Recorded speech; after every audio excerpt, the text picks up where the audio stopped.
Hello students, now we move to Wigner seeds primitive shell. As I have already told about primitive cell कौन सी होंगी जिनके अंदर जो atoms होंगे atoms रहेंगे only at the corner atoms are present only at the corner और जिनके अंदर number of atom per unit cell कितने रहेंगे 1 रहेंगे। जो विग्नर सीड्स प्रिमिटिव सेल है, विग्नर सीड्स एक मेथड है for finding out a primitive cell. ठीक है, तो सबसे पहला क्या है, जो विग्नर सीड सेल है वो एक प्रिमिटिव सेल है। नंबर 2 क्या है, ये एक ऐसा वॉल्यूम एनक्लोज करेगा इन 3D के अंदर, इन 3D like volume that encloses all the points in space which is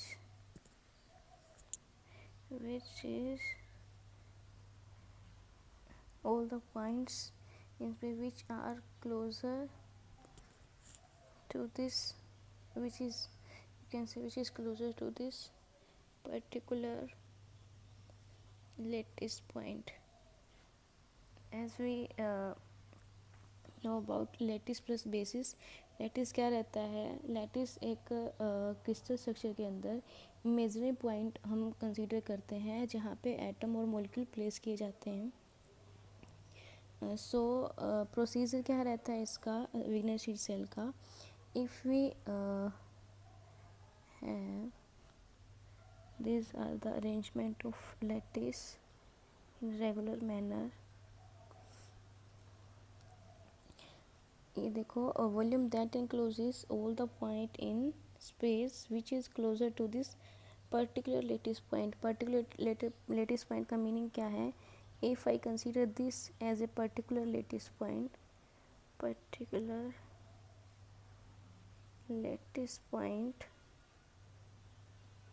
ठीक है, तो मैं क्या करूँगी, यहाँ से जो भी नियरेस्ट इसके पास लेटिस पॉइंट रहेगा मैं उसको ज्वाइन कर दूँगी से।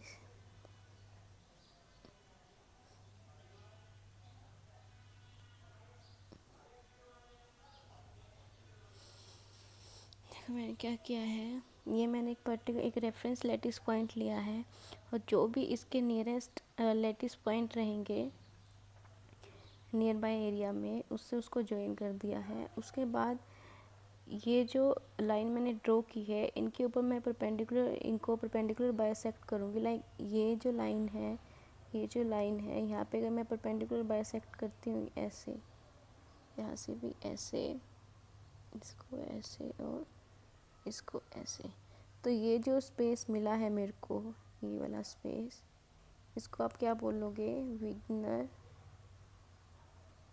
Seeds shell. आपकी बुक के अंदर देखा होगा आपने जो डायग्राम बना हुआ है वो कुछ ऐसे शेप का है, कुछ ऐसा डायग्राम बना होगा आपके पास, कुछ ऐसा।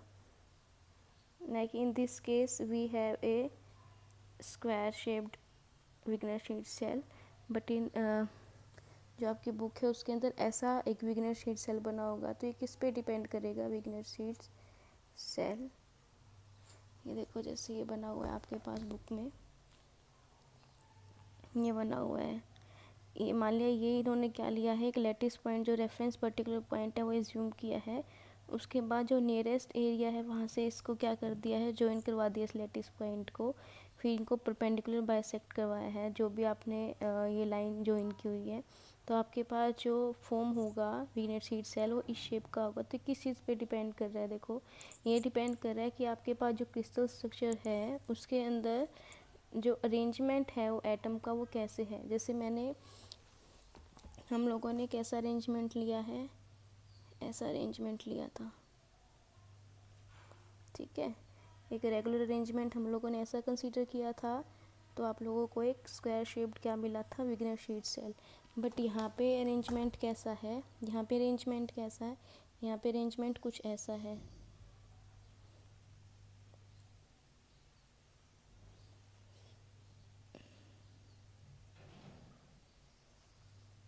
ठीक है। यहाँ पे अरेंजमेंट कुछ ऐसा है। तो इसने किस तरह का विग्नर शीट सेल फॉर्म किया है, इस शेप का विग्नर शीट सेल फॉर्म किया है। तो विग्नर शीट सेल के बारे में आपने क्या कहना है। Number 1, this is a primitive cell, और ये एक ऐसा वॉल्यूम और ऐसा एरिया इनक्लोज करती है जिसके अंदर सारे के सारे पॉइंट रहते हैं।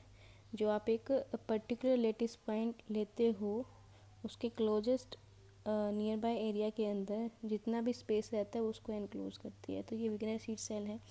इम्पोर्टेंट क्वेश्चन है, देखो एक विग्नर शीट सेल है, एक ब्रिलियन जोन है, ब्रिलियन जोन एक है विग्नर शीट सेल, विग्नर शीट सेल ये आपके पास रियल स्पेस के अंदर रहता है, और ये आपके पास reciprocal lattice if you have studied somewhere else. जो ब्रिलियंट जोन है वो रेसिप्रोकल लैटिस के अंदर रहता है, ये रियल स्पेस के अंदर रहता है। ये हम बाद में डिस्कस करेंगे कि इनके अंदर डिफरेंस क्या रहेगा। अब देखो इम्पोर्टेंट क्वेश्चन है। सेकंड क्वेश्चन क्या है, जैसे मैंने कल आपको बताया था सिमेट्री ऑपरेशन के बारे में, एक रोटेशनल सिमेट्री रहती है, एक ट्रांसलेशन सिमेट्री रहती है, रिफ्लेक्शन सिमेट्री रहती है, इन्वर्जन सिमेट्री रहती है। तो जो आपके पास रोटेशनल सिमेट्री रहती है, एक क्वेश्चन रहता है 5 मार्क्स का, वाई क्रिस्टल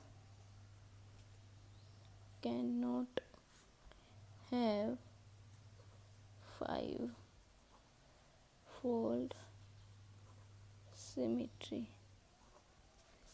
ये क्वेश्चन रहता है, मैंने कल भी डिस्कस किया था। Like if we have a equilateral triangle, this is the equilateral triangle, if we consider this is equilateral triangle. तो अगर आप ये फर्स्ट है, ये सेकंड एटम है, ये थर्ड एटम प्लेस्ड है, तो अगर आप इसको 120 डिग्री पे रोटेट करेंगे तो आपको मैंने बताया था ये थर्ड पॉइंट यहाँ आ जाएगा, फर्स्ट यहाँ, सेकंड यहाँ। उसके बाद अगर 120 डिग्री पे करेंगे तो आपके पास 2 यहाँ आ जाएगा, 1 यहाँ आ जाएगा, 3 यहाँ आ जाएगा,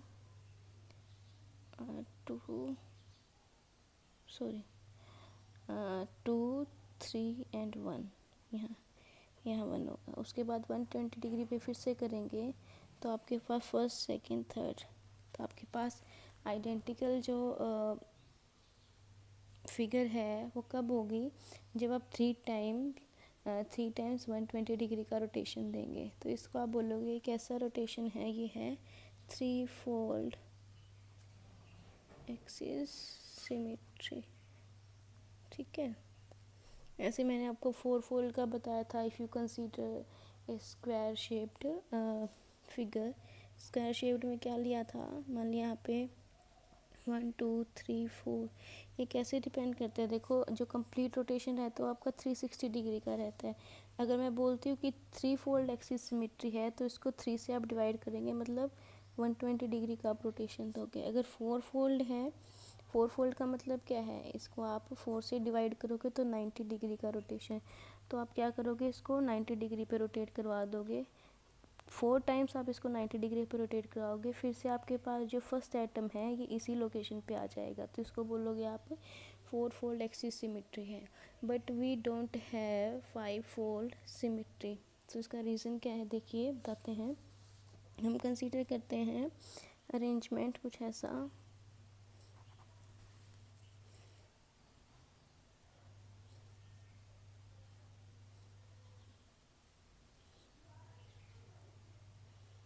ठीक है। ये पॉइंट ए है, ये पॉइंट बी है, ये पॉइंट सी है, ये पॉइंट डी है। ये हम एक रेगुलर अरेंजमेंट के अंदर ही कंसीडर कर रहे हैं। A B C D point अगर हम रोटेट करवाते हैं बी पॉइंट को, क्योंकि हम रोटेशन की बात कर रहे हैं ना, 3 फोल्ड एक्सिस सिमेट्री रोटेशन के अंदर, 4 फोल्ड एक्सिस सिमेट्री रोटेशन के अंदर 90 डिग्री पे रोटेट कर रहे हैं, 120 डिग्री पे रोटेट करवा रहे हैं, तो ऐसे ही अगर हम बी पॉइंट के अराउंड इसको रोटेट करवाते हैं तो जो ए पॉइंट है वो कहाँ आ जाएगा, यहाँ पे आ जाएगा।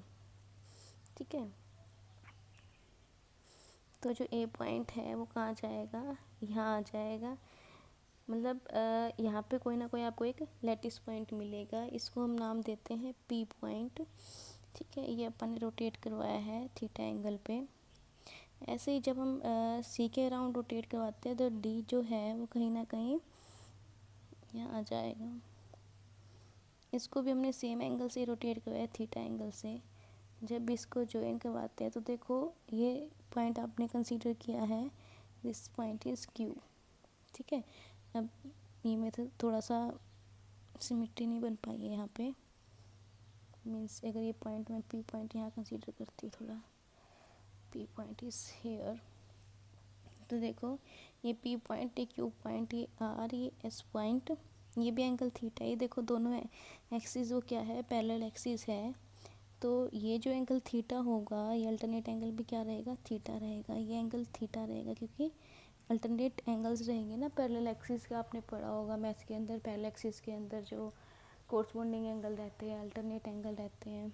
ठीक है, तो ये एंगल थीटा है, तो ये एंगल भी थीटा रहेगा। अब देखो अगर ये जो आपके पास अरेंजमेंट है ये क्या रेगुलर ऑर्डर में है, तो यहाँ पे ट्रांसलेशन सिमेट्री भी मैंने आपको बताई थी, ट्रांसलेशन सिमेट्री रहेगी। ट्रांसलेशन सिमेट्री के अंदर एक ट्रांसलेशन वेक्टर रहता है टी, जिसको आप कैपिटल टी से भी कर सकते हैं, आपकी बुक में स्मॉल टी से किया हुआ है। तो देखो अगर मैं यहाँ से ट्रांसलेट करके यहाँ पे जाती हूँ तो मेरे को सेम एनवायरनमेंट मिल रहा है। ठीक है, ये भी टी वेक्टर, ये भी टी है, ये भी टी है। अब अगर मैं कह रही हूँ यहाँ पे भी मेरे को लेटिस पॉइंट मिल रहा है और मैंने रोटेट करवाया अराउंड दिस पॉइंट, तो इसका मतलब क्या है, अगर लेटिस पॉइंट मिल रहा है तो किसी ना किसी ट्रांसलेशन वेक्टर पे मैंने क्या किया, इसको रोटेट करवाया है, ताकि मेरे को क्या मिल जाएगा, लेटिस पॉइंट मिल जाए। Same here T. ठीक है, अब देखो अगर मैं ये ट्रायंगल कंसीडर करती हूँ, ये वाली ट्रायंगल, इसका हाइपोटेन्यूज के ऊपर क्या है, टी है, तो अगर ये एंगल हाइपोटेन्यूज के ऊपर टी है और यहाँ पे एंगल थीटा बना रखा है, तो ये क्या हो जाएगा, ये वाली एक्सिस जिसके ऊपर एंगल प्लेस होता है वो होता है कोस थीटा का फैक्टर ना, कोस थीटा फैक्टर इंक्लूड करता है, तो ये क्या हो जाएगा, टी कोस थीटा। तो ये क्या है, टी कोस थीटा, और ये भी क्या है, T cos theta. So if I say जो पी क्यू है, टोटल पी क्यू, ये P Q, it is some integral multiple of translation vector. Integral multiple किस इंटीजर का है, एम का, ये टी है। और पी क्यू आपको लिख क्या सकते हो, P Q is equal to, P Q combination है P R plus R S plus S Q. अगर ये ट्रांसलेशन टी वेक्टर है तो यहाँ पे ये क्या रहेगा, टी, तो आर एस आपके पास क्या है, टी, एस क्यू क्या है, टी कोस थीटा, ऐसे ही पी आर क्या है, टी कोस थीटा। पी क्या हुआ, आपने क्या कंसीडर किया हुआ है, एम टी, तो यहाँ पे क्या हो जाएगा आपके पास, two T cos theta plus, sorry यहाँ पे प्लस है टी, ये एम टी है। तो अगर मैं टी कॉमन ले लेती हूँ तो यहाँ से एम, ये अगर इस साइड लेके जाती हूँ मैं, देखो M T minus T is equal to two T cos theta, ऐसे हो जाएगा ना। एम टी को अगर मैं लेफ्ट हैंड साइड लेके जाती हूँ तो minus T is equal to two T cos theta, तो यहाँ पे क्या रह जाएगा आपके पास, M minus one into T, two T cos theta, T से टी बैलेंस हो जाएगा, तो आपके पास M minus one two is equal to cos theta बन जाएगा। ठीक है, अब देखिए आप, अगर मैं इसको कंसीडर करती हूँ जो आपकी बुक के अंदर है वैसे ही बता देते हैं आपको। देखो एम माइनस वन को अगर मैं एन कंसीडर करती हूँ, आप कुछ भी कंसीडर कर सकते हैं, कैपिटल ए कैपिटल एक्स कुछ भी कंसीडर कर सकते हैं। अगर मैं इसको कंसीडर कर रही हूँ एम माइनस एन को, एम माइनस वन को N, N by two is equal to cos theta, और आपको पता है कि कोस थीटा वेरी करता है माइनस वन टू वन, तो अगर ये माइनस वन टू वन करेगा तो एन इज इक्वल टू क्या हो जाएगा, एन वेरी करेगा minus two to two, N vary कर जाएगा आपका माइनस टू टू 2, तो जो सॉरी कोस थीटा है, कोस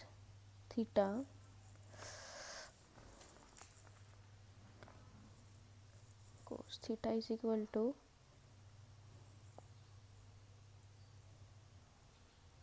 वेट ए मिनट,